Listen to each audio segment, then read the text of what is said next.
I was listening to a song now, just 30 seconds ago. Two songs. Femi Kuti, God bless him. Sorry, oh. Sorry for Nigeria. So, I'm just sorry. Nigeria, sorry. The latest one is the Mbogo Your Mama. The same thing over and over and over again. It's only a mad person that does the same thing over and over again and expect different results.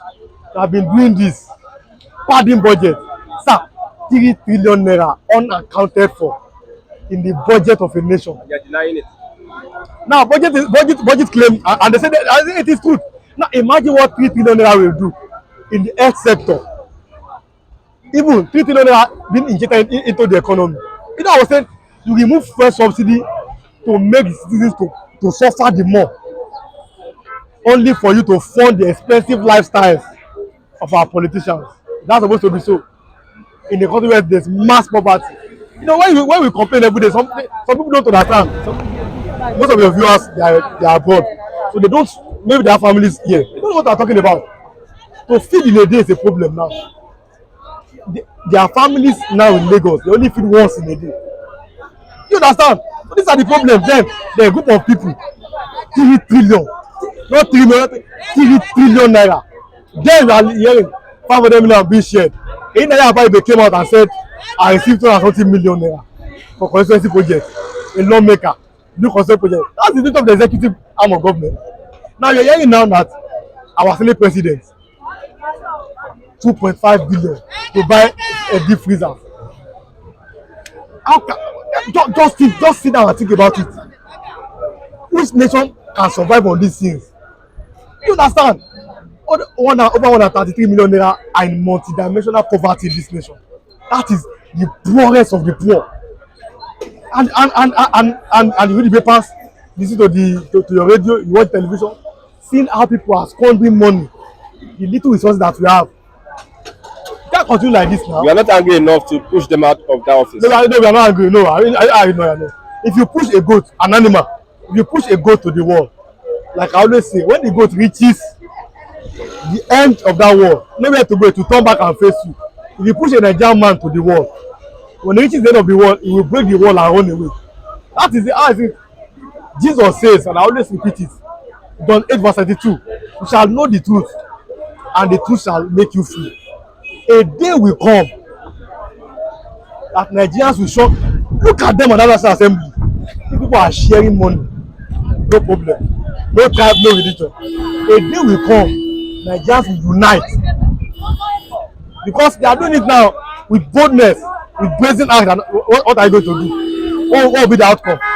I'm telling you, if you are not careful, the time will come. Senators will be saying 50 billion naira at the Senate House. You will see now, what are you going to do?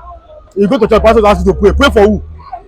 People that are killing. You don't understand, people that are people. There are many people in depression. There are many people working. They are just working. Nothing. They are not eating. They are frustrated. They are angry and everything. And you keep on hearing these things over and over again. And the people, they don't want to repent with the heart of a stone. Even in this holy month, I was telling somebody that in the holy month of Ramadan for the Muslims, Lent for the Christians, let politicians just for 1 month respect this month, and they stop stealing.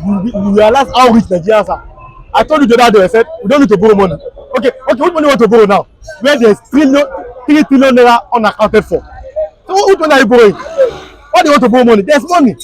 Just for 1 month, if our politicians stop stealing, the civil servants stop stealing for 1 month, in the spirit of Ramadan and spirit of Lent, you'll be so surprised to see that this nation there's something there. But there will be nothing when everybody have come to.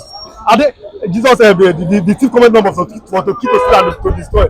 That's the work of the devil. But that means our politicians are the devil. They have come to kill, to steal, and to destroy. Okay, let's talk about kidnapping. Gumi has said that he will volunteer himself to negotiate with the bandits. He's advising the president, Bola Ahmed Tinubu. One nation, one country, 2 different laws for 2 different people. If you are listening to me from any part of the world, close your eyes and imagine that his name is Sheikh Ahmad Gumi. But imagine that his name is Reverend Father Ikechukwu Okonkwo.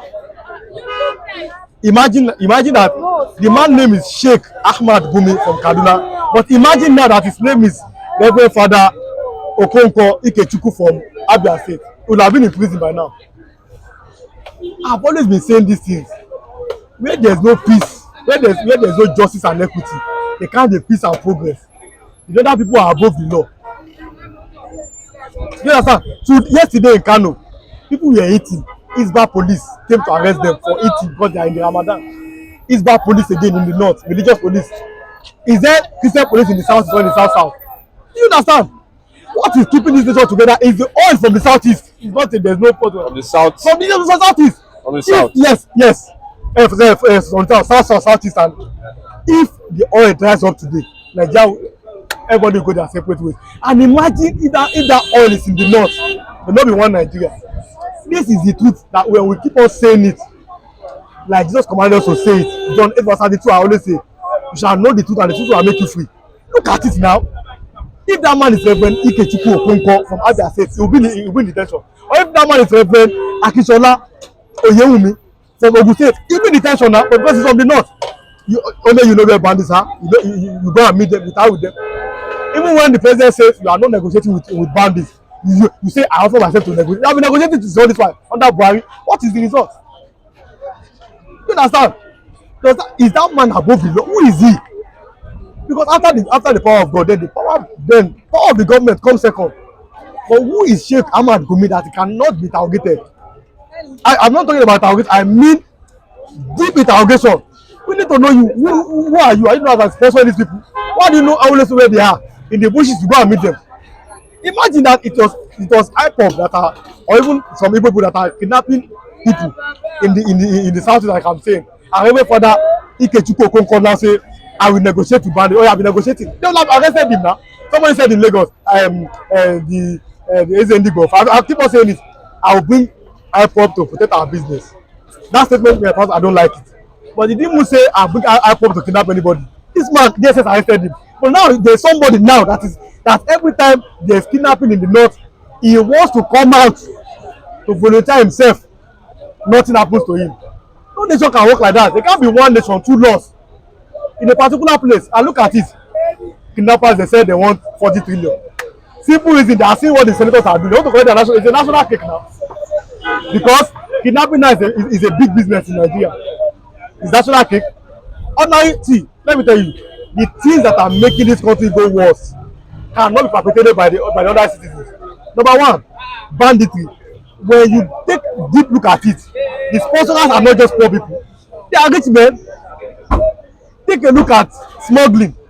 The sponsor can a poor man smuggle? What does he have? Rich men, the elite. When it comes to oil bunkering, the same thing. So these people that are the problem of this country, the so-called big men, they intentionally want to make people poor. They intentionally just want to control things, to make the country miserable. Okay, what should the president do if not negotiate with these guys? Do we have the machinery, do we have the intelligence to rescue those kidnapped Kaduna residents? Do you have that know-how? If the president, see, after the power of God, the power of the president, does the president have the political will to do it? Now, let me make a statement here.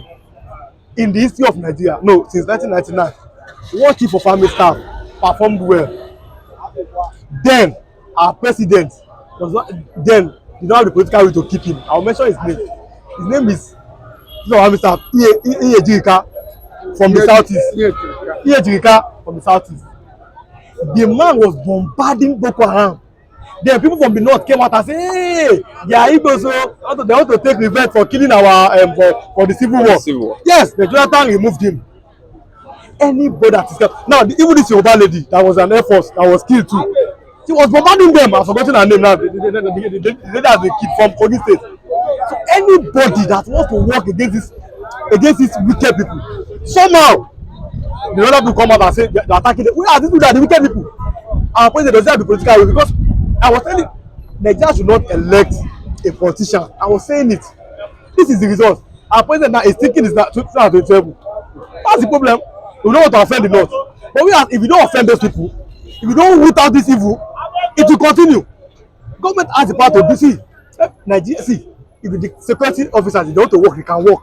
Don't let them deceive you. they want to work, if they are motivated, they are willing to work to root out evil, they can do it. But now, are they going to do it? Who are they taking orders for? My president will be thinking to himself, I want to win. I don't want to offend the North. Well, you don't want to offend them. People that are kidnapping people. And again, the people that are kidnapping are the children of the poor people. That's always my problem. Only the poor people, the children that are selling kuli kuli, the mother is selling suya, the father is selling kunu, all those things. Those are the ones that are kidnapped, that are being kidnapped. It's not the rich man's children. You understand? Who are sponsoring these people? They are not poor people. They are still the elite, the top poor people in government. So that is the problem. You don't have kind of and say, my government has been surrounded, has been infiltrated by Boko Haram, by terrorists, by wicked people. You might carry out now. So it is the same thing again with this government. But I don't think, like I said, that Tinubu would have that political will. I don't think so. I know what he said though. He's not negotiating. But even if he doesn't negotiate, the governors will go and negotiate with them. Because the security apparatus, I don't think they, because again, how much is salary of, you see, this matters. When we, as a Nigerian, like I always say, if you listen to me, listen to from an open mind, forget the political party or religion. How much is salary of a military person? There was a time, this even yes, for this year, that retired military people that fought in the civil war were protesting that their pension is being delayed. Imagine people that fought in the civil war. There are people in Nigeria now. Vanguard carried the news. 1,005 is their pension money. People that serve the nation. So the military people now that are working, they are seeing that even people that fought for the nation before, they are being owed their pension. And now even them that are active in the service, how much is their salary? So where is the motivation? And when they watch the news, they see somebody sitting down in the house, of them sleeping, and sharing 500 million naira. So who is going to put their life on the line? That's why when you investigate this banditry, this kidnapping, you will see that, quote unquote, there may be some bad military elements among them. That is the thing. If the president has the political will, they can defeat these guys. That's what you're saying. I don't think so. Because our president is a politician. Ordinary, there was a time last 2 weeks when the labor movement, when they were protesting against hardship and everything, that even he was calling them that we want to come and meet me for 7 election. So all what he's thinking now is to be elected. Okay. And where he got his major votes was from the north. So I don't think he would want to offend them. Because everything they think is politics. People are suffering, they will say it's opposition. So it's opposition. So everything is politics. But that statement he made is the last statement by a leader. I won't negotiate with you, but we are going to see. Okay, for those guys to come out, they are likely to be negotiated, maybe even by the state governors. It might not be from the president, but you see that the state governors, they will start giving some people money on the ground to go and please negotiate for them.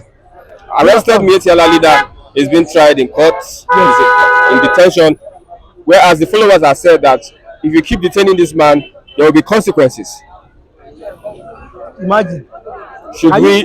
Should we be afraid of what these guys might do? We should be afraid. Yeah, I'm afraid though. Because in my language they say Fulani Fulani they don't go to jail. That's the language my people always say now. And it seems that they are above the law. You understand? If it was Igbo people that made the statement, I would be comfortable because federal government will crush them. Yes. If it's my people that made the statement, federal government will crush us. But the Fulani people, it seems that they are above the law. It seems that they are the owner of Nigeria. It even seems that Nigeria is a Muslim country. Let me say this thing here today. I like to say something. Last year we were here. A Fulani man made that statement, and I've been thinking about it. That if not for the Igbo people, they would have Islamized Nigerians. I was shocked. Say yes.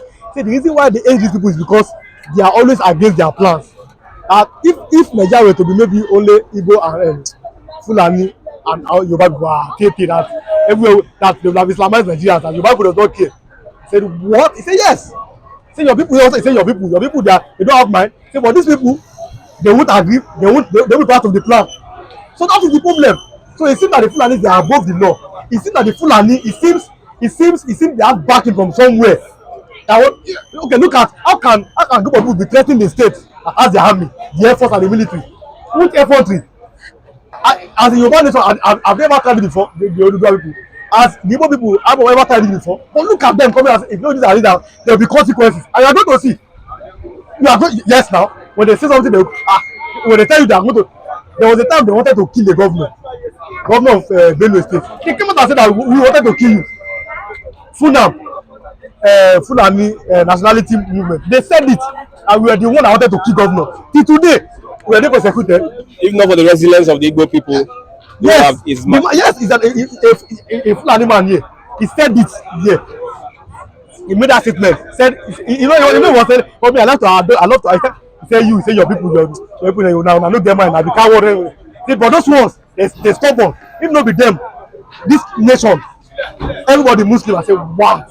He said, I don't told you that we have major pastors. I say those ones, they have been compromised.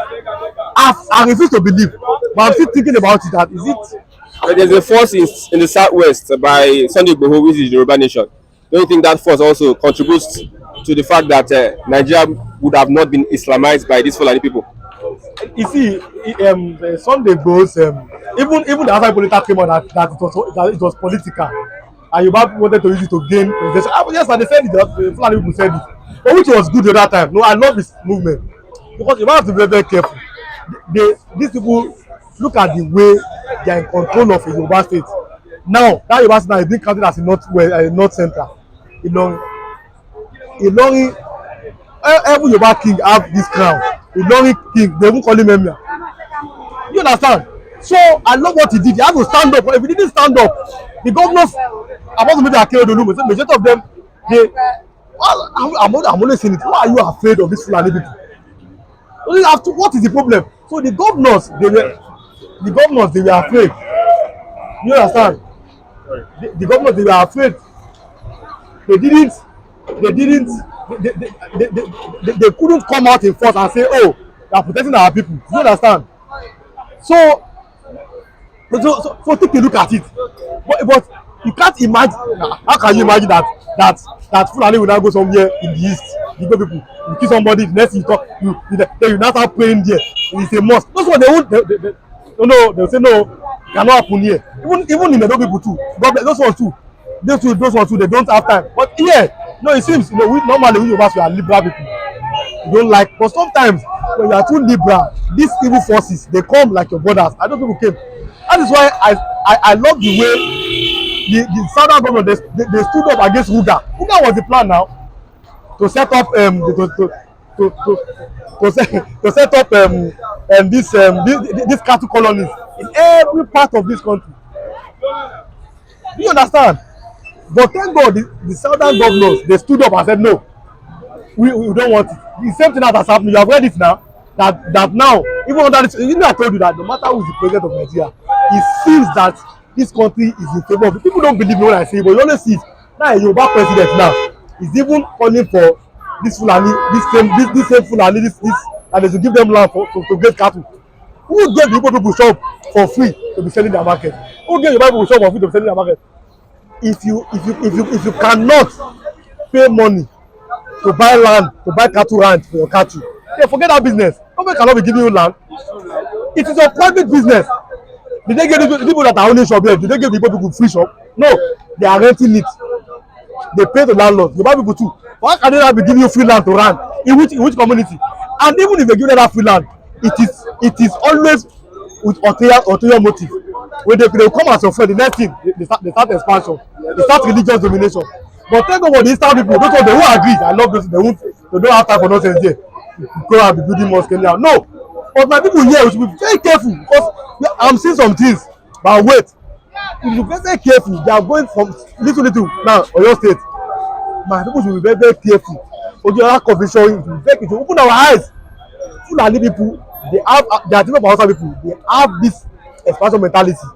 That in any way you make friends with them, Afonja should serve as historical history to the Yoruba people. They came to Ilorin, the man gave them free leave. Now they killed the man, they killed Afonja. Today, till tomorrow, every of Ilorin in Yoruba land.